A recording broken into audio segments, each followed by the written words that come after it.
साल 1992। स्थान अजमेर। 200 से अधिक हिंदू लड़कियों के साथ रेप।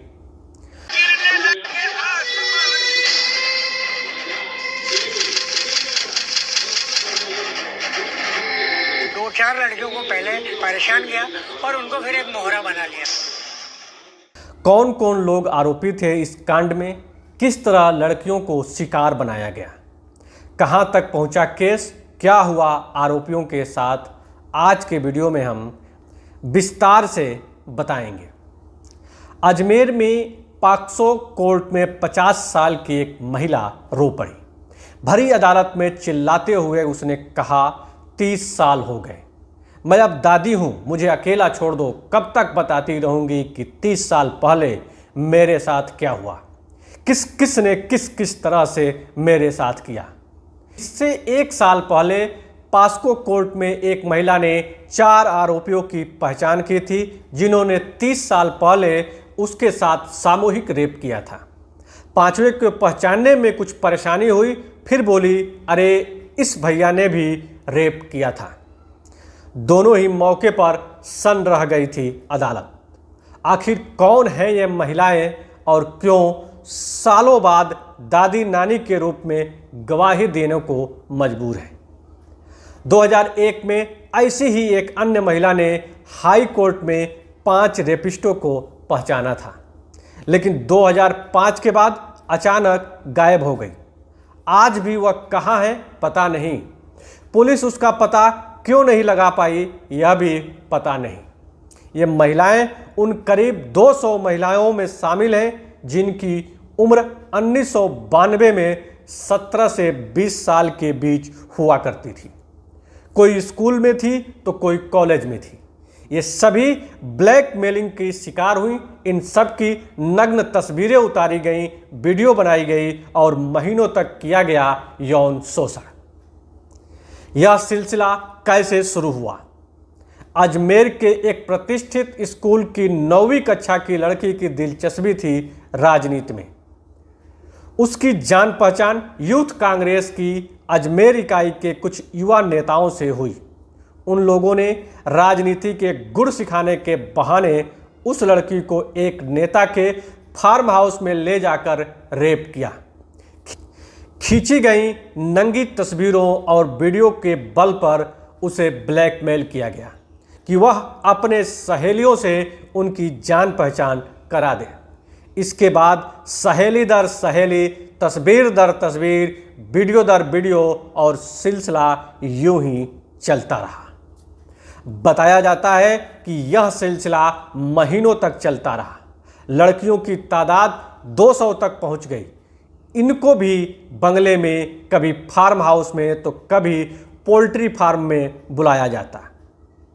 पार्टी में सरकारी अफसरों से लेकर नेता तक शामिल होते और यौन शोषण किया जाता। मामला तब खुला जब ऐसी तस्वीरें डेवलप करने वाले फोटोग्राफर की दुकान में काम करने वाले एक टेक्नीशियन को उसके पड़ोसी ने विदेशी पत्रिका में छपी कुछ अश्लील तस्वीरें दिखाई। इस पर टेक्नीशियन ने पड़ोसी को देसी तस्वीरें दिखा दी। पड़ोसी दंग रह गया। उसने कुछ तस्वीरें स्थानीय नवज्योति अखबार के दफ्तर और विश्व हिंदू परिषद के स्थानीय कार्यालय के पते पर पोस्ट कर दी। नवज्योति अखबार के रिपोर्टर संतोष गुप्ता को पहले ही कुछ भनक थी ऐसे ही मामले की और वह इस स्टोरी पर काम भी कर रहे थे। साल 1992, तारीख 21 अप्रैल, उस दिन सुबह सूरज निकला तो पूरे अजमेर में दहशत का माहौल था। दरअसल स्थानीय दैनिक अखबार नवज्योति की एक खबर ने पूरे शहर में हलचल मचा दी थी। युवा रिपोर्टर संतोष गुप्ता ने शहर की करीब 100 स्कूली छात्राओं को बलात्कार के साथ ब्लैकमेल किए जाने का खुलासा किया था। इनमें से कई छात्राओं ने तो मौत को गले लगा लिया था। खबर में दावा किया गया था कि अजमेर के अलग अलग स्कूलों में पढ़ने वाली 17 से 20 साल की 100 से ज़्यादा छात्राओं को फंसाया गया। उनकी न्यूड तस्वीरें खींची गई और ब्लैकमेल करके उनका यौन शोषण किया गया। इसके बाद 15 मई को ब्लर फोटो के साथ एक बार फिर खबर पब्लिश हुई। इस बार हड़कंप मच गया। उस समय केंद्र में कांग्रेस की सरकार थी और नरसिम्हा राव पीएम थे। राजस्थान में सरकार थी बीजेपी की, सीएम थे भैरों सिंह शेखावत। भले ही वह जमाना सोशल मीडिया का नहीं था, लेकिन धीरे धीरे इस खबर ने पूरे देश में हलचल मचा दी। शेखावत ने मामला सीबीसीआईडी को सौंप दिया। खबर में बताया गया कि अजमेर के स्कूल कॉलेज में पढ़ने वाली करीब 200 लड़कियों का महीनों तक यौन शोषण किया गया था। नग्न तस्वीरें और वीडियो बनाकर ब्लैकमेल किया गया था उन्हें। करीब करीब सभी लड़कियां हिंदू थीं। कुल 18 आरोपी थे, 4 को छोड़कर सभी मुस्लिम। कुछ यूथ कांग्रेस के पदाधिकारी थे, कुछ ख्वाजा साहब की दरगाह में खादिम परिवारों के साथ जुड़े हुए थे। शुक्र है कि उस समय 24 घंटे चलने वाले टीवी चैनल नहीं हुआ करते, वरना पता नहीं क्या होता। पत्रकार संतोष गुप्ता ने जान जोखिम में डालते हुए खबर छापी थी, क्योंकि आरोपी अमीर थे, पॉलिटिकल कनेक्शन था, प्रभावी थे और खुद को चिश्ती यानी ख्वाजा साहब के वंशज बताने वाले थे। वहीं ब्लैकमेलिंग की शिकार लड़कियां भी उच्च सरकारी अफसरों के साथ कुछ कुलीन घरानों की भी थी। हालांकि उनमें से कुछ मध्यम वर्ग और गरीब परिवार से भी थी। शुरुआती दौर में करीब 200 लड़कियों के साथ रेप होने की बात सामने आई, लेकिन बयान 29 ने ही दर्ज कराए और कोर्ट में गवाही देने के लिए सिर्फ 3 सामने आई। इनमें से कम 2 गरीब मध्यम वर्ग से थी। माना जाता है कि 6 या 7 ने आत्महत्या कर ली। 3 ने बयान देने के बाद आत्महत्या करने की कोशिश की। बहुत सी लड़कियों के घर वाले रातों रात अजमेर छोड़कर दूसरे शहरों में चले गए और पुलिस को उनके नए पतों का पता लगाने में खासी मशक्कत करनी पड़ी। पुलिस की पूरी कोशिश वैसे भी मामले को दबाने की थी, सांप्रदायिक रंग से बचाने की भी थी और कानून व्यवस्था बनाए रखने की थी। 1992 से 2016 के बीच पुलिस 58 चश्मदीद ही पेश कर सकी, लेकिन दलबीर सिंह नाम के पुलिस अधिकारी ने पिछले 3 वर्षों में 40 चश्मदीदों को गवाही के लिए राजी किया। इस मामले में सितंबर 1992 में पुलिस ने पहली चार्जशीट पेश की। 250 पन्नों की चार्जशीट में 128 गवाह और 63 सबूत पेश किए गए। इस बीच अक्टूबर में मैदान सिंह नाम के एक पत्रकार की अस्पताल परिसर में गोली मारकर हत्या कर दी गई। मैदान सिंह लहरों की बरखा नाम का अखबार चलाया करते थे।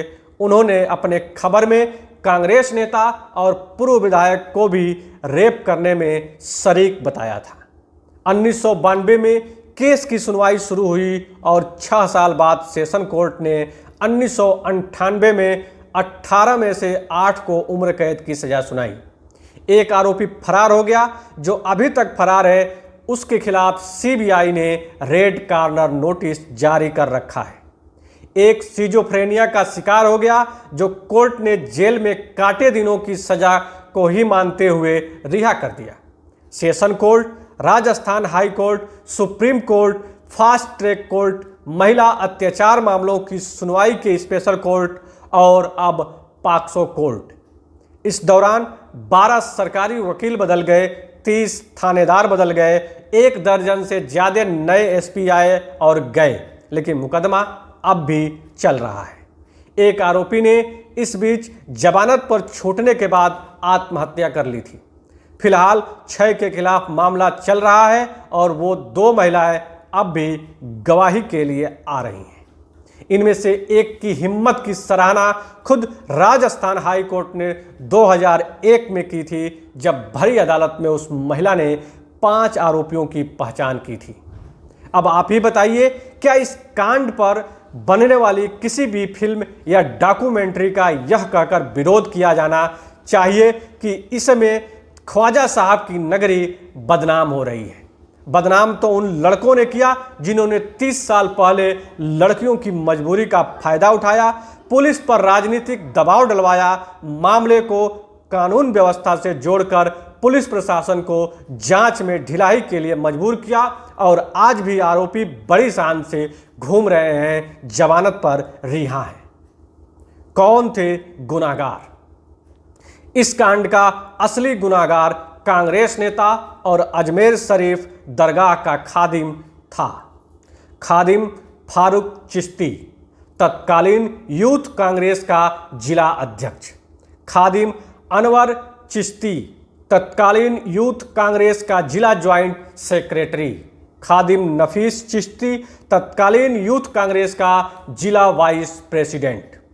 हरीश दोलानी, पुरुषोत्तम उर्फ बबली, इकबाल भाटी, कैलाश सोनी, खादिम सलीम चिश्ती, खादिम सोहेल गनी, खादिम अलमास महाराज, जमीर हुसैन, इसरत अली, मोइजुल्लाह उर्फ पुतन इलाहाबादी, परवेज अंसारी, नसीम उर्फ टार्जन, महेश लोधानी, शंभू उर्फ माराडोना, खादिम जऊर चिश्ती।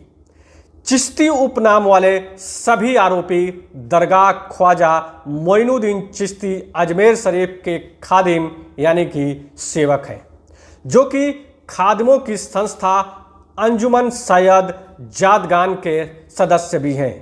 अजमेर शरीफ के समस्त खादिम ख्वाजा मोइनुद्दीन चिश्ती के चेले लाखा भील के वंशज हैं। लाखा भील ने इस्लाम कबूल कर अपना नाम फखरुद्दीन रख लिया था तथा बाद में उनके चाहने वाले उन्हें ख्वाजा फखरुद्दीन के नाम से पुकारने लगे थे। तो दोस्तों, ये रही घटना 1992 की सीरियल रेप केस का। तो मिलते हैं अगली वीडियो में, तब तक के लिए नमस्कार, जय हिंद, वंदे मातरम।